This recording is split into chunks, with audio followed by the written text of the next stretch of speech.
Chapter 5. Advice from a Caterpillar. The Caterpillar and Alice looked at each other for some time in silence. At last the Caterpillar took the hookah out of its mouth and addressed her in a languid, sleepy voice. "Who are you?" said the Caterpillar. This was not an encouraging opening for a conversation. Alice replied rather shyly, I hardly know, sir, just at present. At least I know who I was when I got up this morning, but I think I must have been changed several times since then." "What do you mean by that?" said the Caterpillar sternly. "Explain yourself." "I can't explain myself, I'm afraid, sir," said Alice, "because I'm not myself, you see." "I don't see," said the Caterpillar.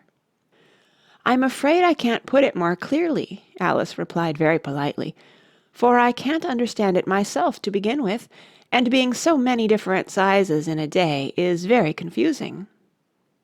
"It isn't," said the Caterpillar. "Well, perhaps you haven't found it so yet," said Alice, "but when you have to turn into a chrysalis, you will some day, you know, and then after that into a butterfly, I should think you'll feel it a little queer, won't you?" "Not a bit," said the Caterpillar. "Well, perhaps your feelings may be different," said Alice. "All I know is, it would feel very queer to me." "You," said the Caterpillar contemptuously. "Who are you?" Which brought them back again to the beginning of the conversation. Alice felt a little irritated at the Caterpillar's making such very short remarks, and she drew herself up and said very gravely, "I think you ought to tell me who you are first." "Why?" said the Caterpillar. Here was another puzzling question, and as Alice could not think of any good reason, and as the Caterpillar seemed to be in a very unpleasant state of mind, she turned away. "Come back," the Caterpillar called after her. "I've something important to say." This sounded promising, certainly. Alice turned and came back. "Keep your temper," said the Caterpillar. "Is that all?" said Alice, swallowing down her anger as well as she could. "No," said the Caterpillar. Alice thought she might as well wait, as she had nothing else to do, and perhaps after all it might tell her something worth hearing. For some minutes it puffed away without speaking, but at last it unfolded its arms, took the hookah out of its mouth again, and said, "So you think you're changed, do you?" "I'm afraid I am, sir," said Alice. "I can't remember things as I used, and I don't keep the same size for 10 minutes together." "Can't remember what things?" said the Caterpillar. "Well, I've tried to say, 'How doth the little busy bee?' but it all came different," Alice replied in a very melancholy voice. "Repeat, 'You are old, Father William,'" said the Caterpillar. Alice folded her hands and began. "You are old, Father William," the young man said, "and your hair has become very white. And yet you incessantly stand on your head. Do you think at your age it is right?" "In my youth," Father William replied to his son, "I feared it might injure the brain. But now that I'm perfectly sure I have none, why, I do it again and again." "You are old," said the youth, "as I mentioned before, and have grown most uncommonly fat. Yet you turned a back somersault in at the door. Pray, what is the reason of that?" "In my youth," said the sage, as he shook his grey locks, "I kept all my limbs very supple by the use of this ointment, 1 shilling the box. Allow me to sell you a couple." "You are old," said the youth, "and your jaws are too weak for anything tougher than suet. Yet you finished the goose, with the bones and the beak. Pray, how did you manage to do it?" "In my youth," said his father, "I took to the law, and argued each case with my wife, and the muscular strength which it gave to my jaw has lasted the rest of my life." "You are old," said the youth. "One would hardly suppose that your eye was as steady as ever. Yet you balanced an eel on the end of your nose. What made you so awfully clever?" "I have answered 3 questions, and that is enough," said his father. "Don't give yourself airs. Do you think I can listen all day to such stuff? Be off, or I'll kick you downstairs." "That is not said right," said the Caterpillar. "Not quite right, I'm afraid," said Alice timidly. "Some of the words have got altered." "It is wrong from beginning to end," said the caterpillar decidedly, and there was silence for some minutes. The caterpillar was the first to speak. "What size do you want to be?" it asked. "Oh, I'm not particular as to size," Alice hastily replied. "Only one doesn't like changing so often, you know." "I don't know," said the caterpillar. Alice said nothing. She had never been so much contradicted in her life before, and she felt that she was losing her temper. "Are you content now?" said the caterpillar.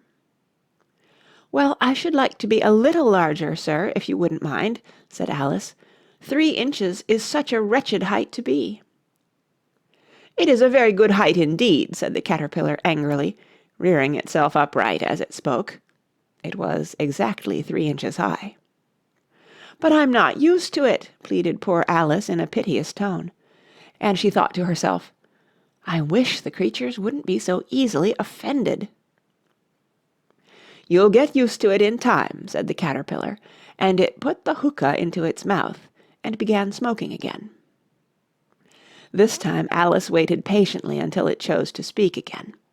In a minute or two the caterpillar took the hookah out of its mouth and yawned once or twice and shook itself.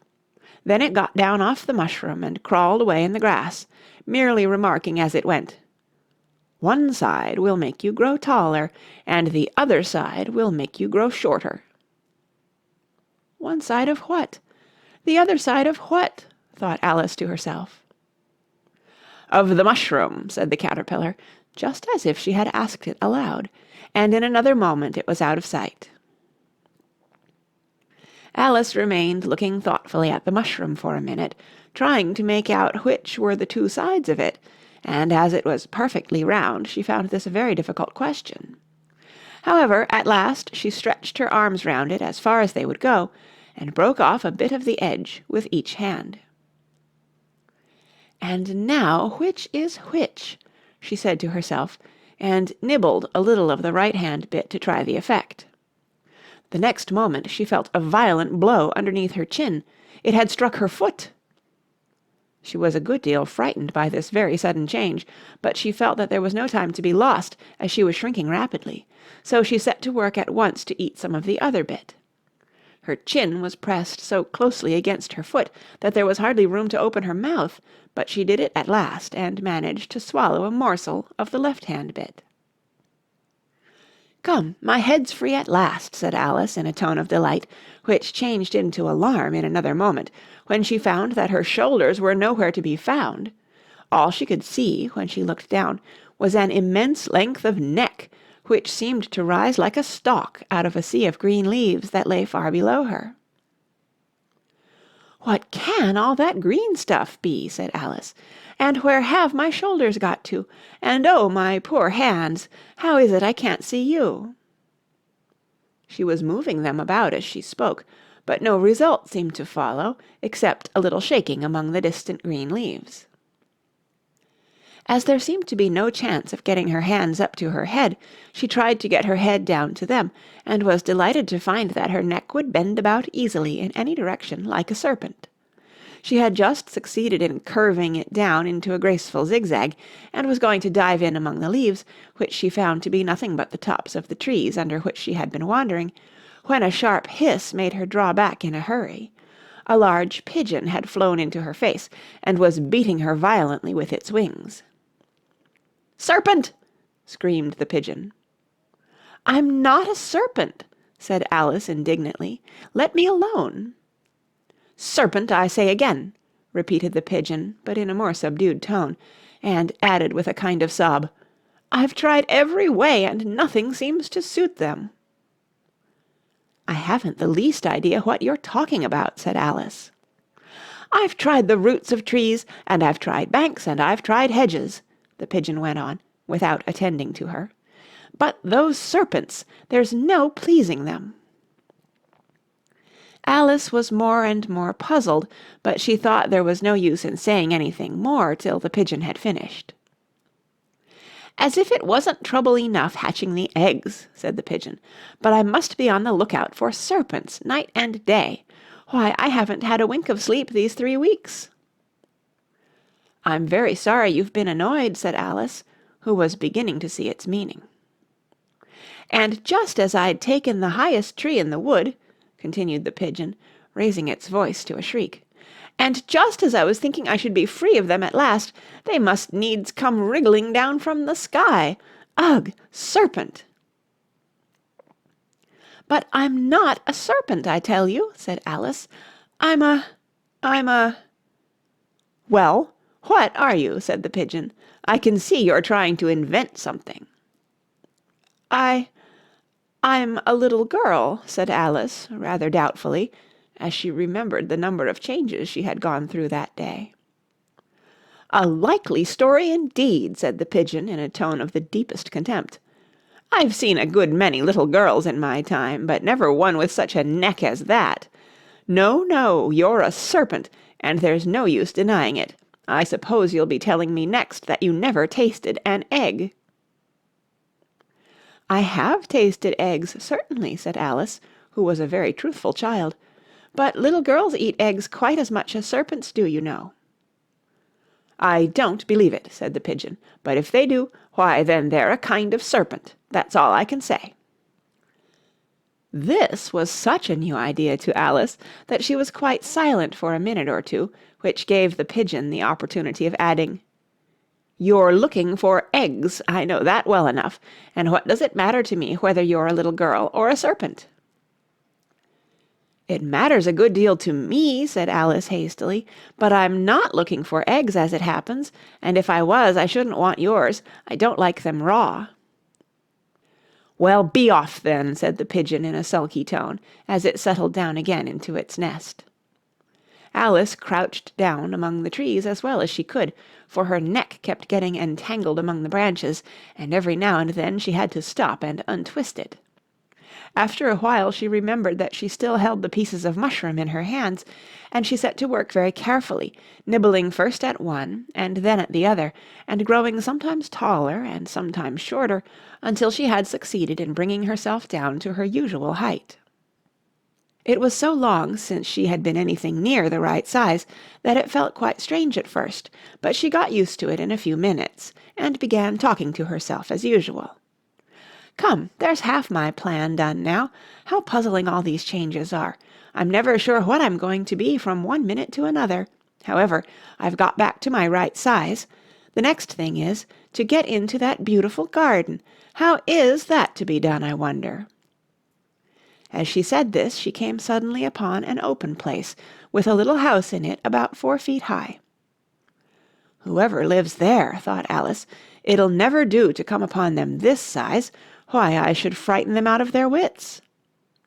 So she began nibbling at the right-hand bit again, and did not venture to go near the house till she had brought herself down to 9 inches high. End of Chapter 5. Read by Kara Schallenberg. March, 2010, in San Diego, California.